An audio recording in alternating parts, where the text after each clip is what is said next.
and let us all do we can to build a better future. Okay.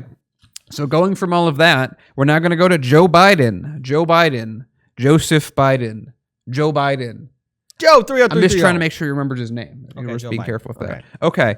He says basically about unemployment and people who are unemployed. Hey, if you're offered a job, you take it or you're not getting unemployment. This is America. U.S. President Joe Biden on Monday defended himself against critics who say expanded unemployment benefits offered by the COVID-19 relief bill passed in March are keeping Americans from taking new jobs. I would argue that this is the invisible hand that we hear so much about in action, pushing people away from jobs that don't pay enough. Maybe listen to your own advice and not just when it suits you.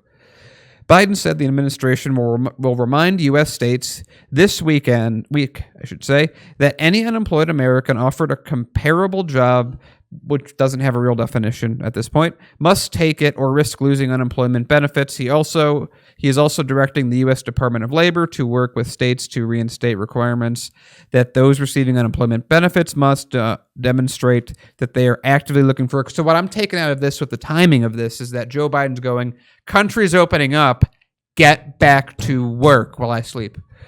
If you're receiving unemployment benefits and you're offered a suitable job, again, something that no one's defined what a suitable job is, you can't refuse the job because in America, you're not free to make the choice and just keep getting unemployment benefits. Biden said, doesn't matter if your immune system's compromised and you haven't gotten the vaccine yet. You got a suitable job. You got to take it. Republican lawmakers blamed a bad jobs report last week on the Democratic president's decision to expand unemployment benefits through August. Because remember, if you're a Republican legislator, the question is, how did unemployment hurt the American economy right now? Some Republican governors have scrapped the added benefits because they're reasonable people that want their people to succeed, directing additional dollars elsewhere to their nice luxury yachts, homes, pools, etc. And that's what they have. So there we go. Our wonderful Joe Biden presidency is basically telling everyone it doesn't matter.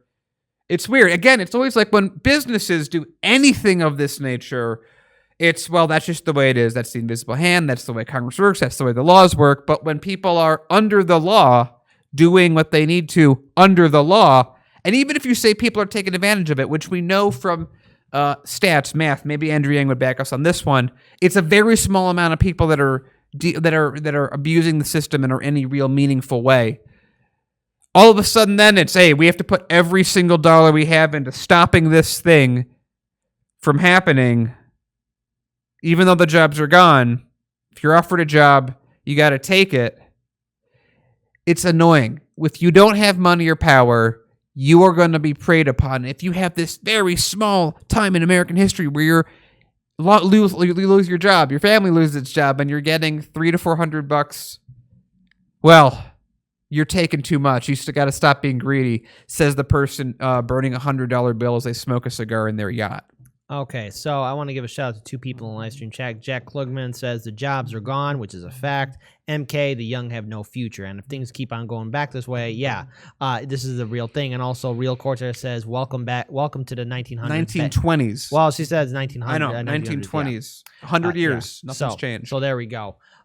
Here's the thing. Joe, you're telling people to get back to work. I don't know if you've been paying attention, but right now, people are still struggling to maintain what they have. There's a lot of people who are probably at risk of being kicked down the streets right now. Again, 40 million Americans are at risk of being evicted from their homes. Majority of Americans have student debt problems. Majority of Americans have medical debt problems. And again, one of the leading causes of homelessness is, again, medical debt. Every other country has figured out how to have universal health care or single payer health care or Medicare for all. Somehow they're smart enough to figure it out, yet our country constantly wastes money on, tax breaks for the rich, bailouts for corporations. Oh, and yeah, that's right, money for the military industrial complex. Nothing else. Nothing else. But and money for the prison industrial complex too. Well, yeah, of course. But here's the thing. Hey, but what jobs are you talking about? What jobs is he talking about? Again, wages aren't being increased.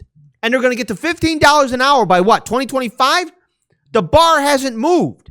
Wages haven't increased in so many years right now that, again, how are Americans supposed to get by? What, get a better job? right now there are no jobs. There's stories of people leaving the state of California and other states to find greener pastures, all right? So it's just not blue states or red states. It's the country as a whole. And COVID-19 revealed just how fragile and weak our neoliberal economic system is here in the United States. There is a lack of jobs, there's a lack of opportunities, and also there is a lack of benefits. We don't have any true social safety nets. And what I mean by social safety nets, look, no one's going to be living in a social safety net forever. Other countries have universal basic income, Medicare for all, or other social programs to help take care of their people. Is there a fear amongst our politicians that if Americans are able to, spend time with their loved ones, or either that not worry Save about money. being evicted from their homes or losing their health care, that maybe they can move themselves up economically? There's this weird system that we're living under, and for some reason, other countries have better systems than we do. Somehow, they're able to take care of their people better than our own government can. And I know Jimmy Dores brought this up, but I think he was talking to Dylan Radigan, how the government has no choice but to help out its people. Our government basically threw us out there to the wolves. Yeah. And the thing is, the only reason And why they're like, wait, we gave him a small Dell knife. I need that back. yeah, and so here's the thing.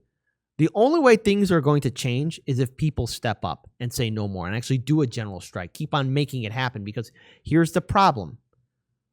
Our government is now convinced that so long as they keep on abusing us and talking to us in that matter, we're never going to say anything. Jimmy Dore's right. We are a country that was founded by alcoholics. We are the children of alcoholics. We're dealing with this abuse. This abuse has to stop. I mean, are we a country of wimps and people just saying that, this is okay? I'm okay with seeing my loved one starve. I'm okay with us being evicted from our home or apartment. I'm okay with seeing my small business being shut down. I'm okay with not buying medicine so that my loved ones are still hurt. Or I'm okay going to debt so that, I could buy a medicine that's really affordable in Canada. The way our president is talking to us, the way Joe Biden just said that, you know what? It reminds me of somebody. Somebody else would say it like that too, in maybe a more brutal, more blunt way. Sounds very Trumpian for Biden to say that. I know, controversial statement, but that was very Trumpian of you, Biden. Yeah. I thought your Democrats are supposed to be different, but I guess you're not, are you? Daniel, any other final words? No, this is, hey guys, welcome to the decline of the American civilization. This is, by the way, don't feel alone. This is what every major global superpower looks like, almost exactly, when they decline. Real quick, I want to just give a little plug to this because you talk about rules for rulers. If you ever had the chance to see something, a YouTube channel, Fall of Civilizations podcast, yes, these are about ancient empires, but if you really just listen and take away the fact that these were empires in ancient antiquity, they're just like us. And you'll realizing that there are very haunting, familiar stories that sound all too familiar with what we're dealing with now. Fall of Civilizations podcast. I can't recommend that YouTube channel enough. If there's a fallen empire that we most resemble in terms of many, many, many factors being the same, Rome. Fall of Rome is the most Byzantium. mirror.